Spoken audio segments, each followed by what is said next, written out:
प्रिय विद्यार्थियों नमस्कार। आज हम बीएससी पार्ट का अपने प्लांट फिजियोलॉजी शुरू कर रखी है। प्लांट फिजियोलॉजी, तो इसमें हमने पिछली क्लास में ऑस्मोसिस के बारे में पढ़ा,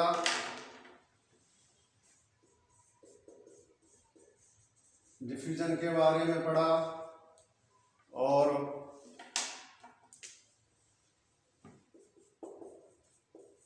इम्बिबिशन के बारे में पढ़ा।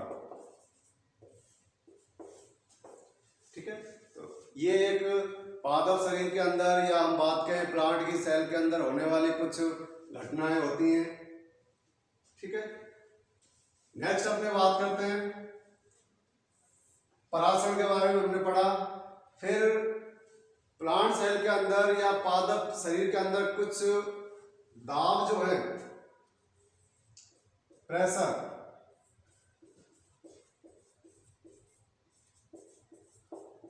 वो कार्य करते हैं। तो उसमें से पहला जो दाब है वो है ऑस्मोटिक प्रेशर। ऑस्मोटिक प्रेशर, परासरण दाब। दूसरा है टर्गर प्रेशर, जिसको बोलते हैं हम स्फीति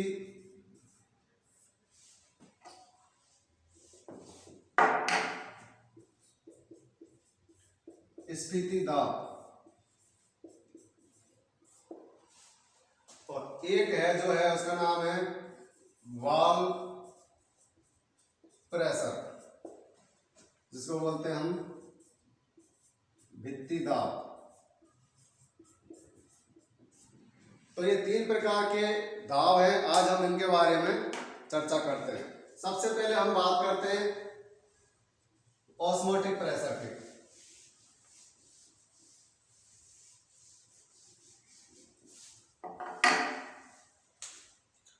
ऑस्मोटिक प्रेशर, जिसको बोलते हैं परासरण दाब। देखिए, मान लीजिए कोई प्लांट सेल है, इस प्रकार से ये इसकी वाल है।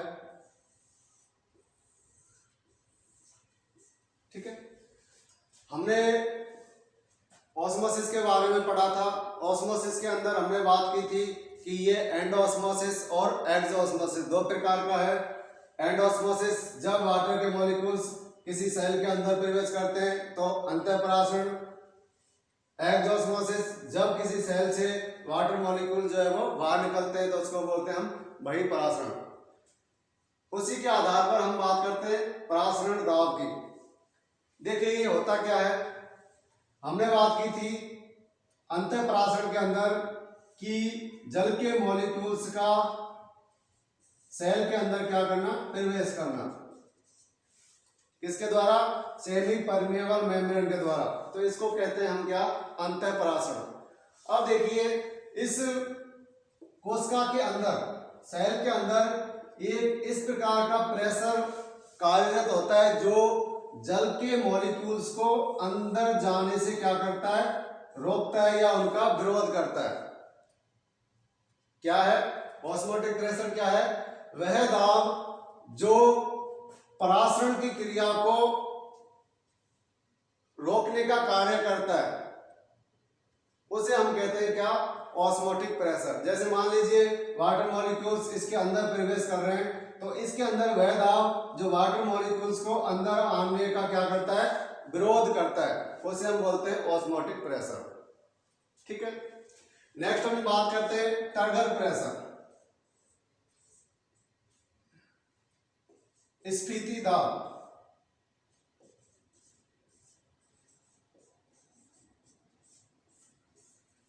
कौन सा? स्फीति दाब। देखिए ये जो पादप कोशिका है इसकी विशेषता होती है कि ये अपनी आकृति को एक निश्चित आकार जो है वो क्या करती है? प्रदान करती है। एक इसकी आकृति जो है वो एक निश्चित रूप जो है वो लेती है। इसकी आकार का या इसका जो रूप है वो निश्चित रूप बना रहता है। कारण है उसके अंदर टर्गर प्रेशर टीपी। हमने बात की थी कि जो पादप कोशिका है उसके अंदर एक बड़ी वैक्यूल होती है रिक्तिका, और रिक्तिका की जो ये मेम्ब्रेन है इसको बोलते हैं हम क्या? टोनोप्लास्ट। क्या कहते हैं इसको? टोनोप्लास्ट, रिक्तिका झिल्ली। इस रिक्तिका के द्वारा इससे बाहर की तरफ, और ये जो वाल है वो प्रेशर जो है वो कहां पर आ जाता है? इसकी भित्ति के अंदर वाली सतह पर। तो ये अंदर से बाहर की तरफ जो दाब या प्रेशर जो कार्य करता है उसको हम बोलते हैं क्या? Turgor pressure. और ये टर्गर प्रेशर उत्पन्न कहां से होता है? इस टोनो या वैक्यूल से। ठीक है। टर्गर प्रेशर क्या करता है? इस कोशिका को फूली अवस्था में बनाए रखता है। तो ये कहलाता है टर्गर प्रेशर या स्फीति दाब। तीसरा हम बात करते हैं वाल प्रेशर, जिसको हम भित्ति दाब कहते हैं।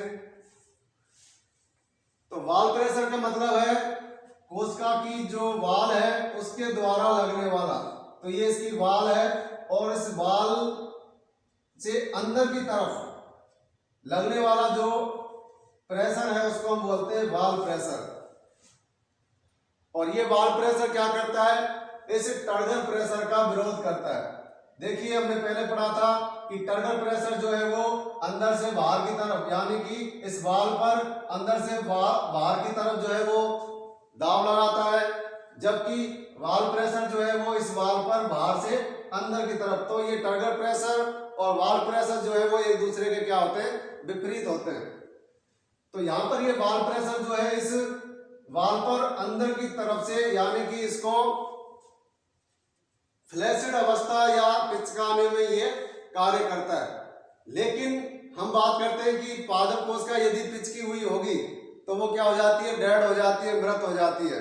तो कभी भी पादप कोशिका जो है वो पिचकी हुई नहीं होती, वो एक फूली हुई अवस्था में बनी रहती है।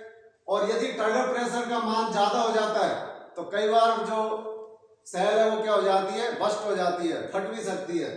इसलिए टर्गर प्रेशर और वाल प्रेशर जो है वो एक निश्चित मापदंड में जो है वो होते हैं, ताकि सेल की जो आकृति है वो एक निश्चित जो है वो बनी रहे। तो ये एक पादप कोशिका के अंदर, या हम बात करें जंतु कोशिका के अंदर, यहाँ हम प्लांट फिजियोलॉजी की बात करेंगे, तो पादप कोशिका के अंदर ये 3 प्रकार के जो प्रेशर है वो काम करते हैं। इसके अलावा एक हम टर्म यूज करते हैं जिसका नाम है डीपीडी, जिसको बोलते हैं डिफ्यूजन प्रेशर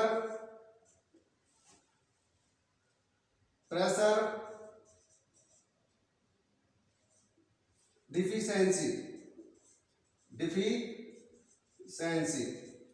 हिंदी में बोलना चाहो तो विसरण दाब न्यूनता। विसरण दाब न्यूनता। देखिए एक वैज्ञानिक है जिसका नाम है मेयर, इन्होंने ये डीपीडी जो है शब्द जो है वो दिया। ठीक है।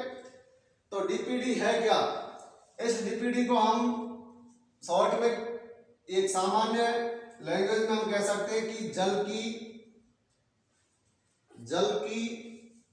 मांग, जल की मांग या आवश्यकता, ठीक है, या हम इसको कह सकते हैं जल की कमी, यानी कि कोई पादप कोशिका है इस प्रकार से,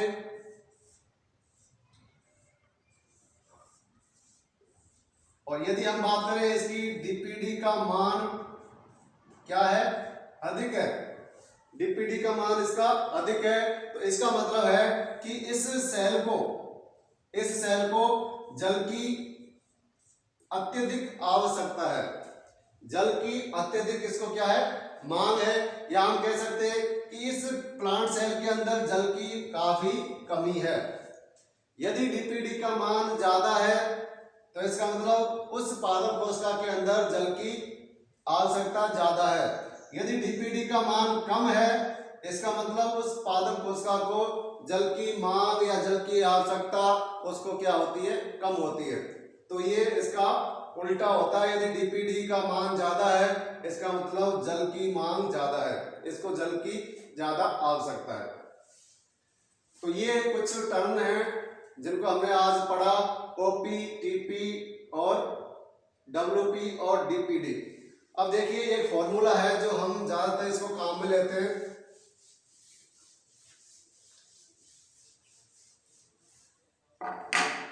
डीपीडी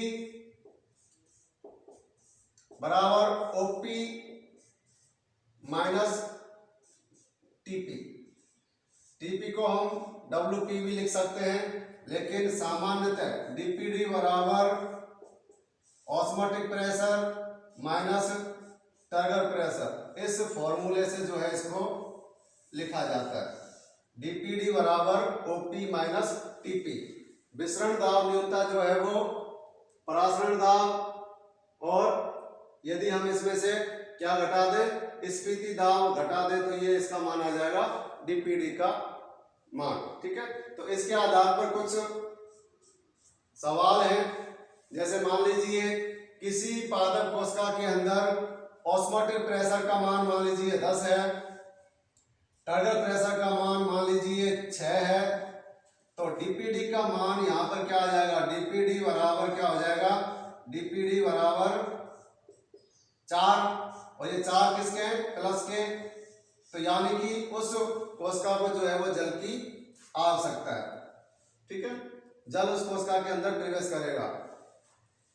यदि हम बात करें दूसरा, यदि यहाँ ओपी का मान लीजिए 10 है और ये 16 है टर्गर प्रेशर का मान, तो यहाँ पर क्या आ जाएगा, डीपीडी बराबर माइनस के 6, माइनस या माइनस का चिन्ह है, इसका मतलब इसका जो डीपीडी का मान है वो काफी कम है, यानी कि इसके लिए जल की कम आवश्यकता है, ठीक है।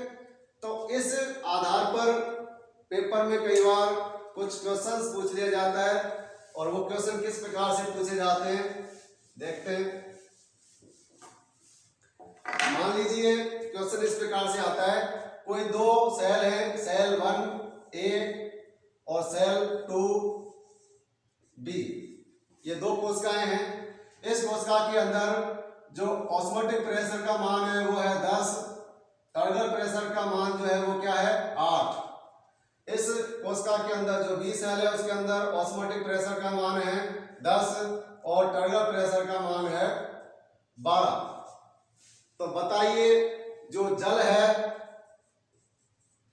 वो किस कोशिका से किस कोशिका की तरफ मूवमेंट करेगा, इस आधार पर।